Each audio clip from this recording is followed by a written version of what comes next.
এখন আমরা একটা বিশেষ ফল নাকি সবজি তুলবো, ভাবাই যায় না এখানে এরকম একটা ফল হতে পারে। এটাকে আমরা ছোট্ট একটু দেখে গিয়েছিলাম, কদিন ঘুরে টুরে এসে দেখছি বেশ বড় হয়ে গেছে।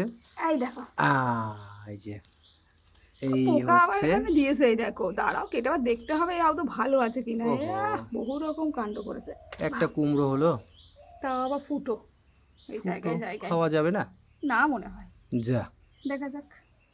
এখান তো রইল সবজি খাওয়ার জন্য। আর আর হয়নি, আর একটা কোথায় দেখলাম নষ্ট হয়ে গিয়েছে। কাঁকড়োল তুলতে হবে কটা। কাঁকরোলগুলো পেকে গেছে না, তোলা এই হয়নি। ছোট ছোট কিছু দুটো আরো আছে। ওইখানে আছে, ওই যে আমি দেখতে পাচ্ছি, কই? ওই জায়গাটাই। আর দূরে ও এই যে, ওই দূরে। হ্যাঁ এটা লাল হয়ে গেছে মনে হয় না? এগুলো এই যে পেকে গেল। পেকে গিয়েছে, তোলা হয়নি। বৃষ্টি পড়েছে না, গাছের ঝোল বেড়ে গেছে প্রচুর। এই যে তবুও এগুলো খেতে হবে ভেজে। কুমড়ো গাছটা খুবই সুন্দর এবং খুব তেজি। এইখানে আর একটা ছোট্ট পাকা। এটারও বেশি লাল, বেশি লালের বেশি ভ্যারাইটি, পেকে গেছে। একটু সবুজ হলুদ আর একটু লালচে।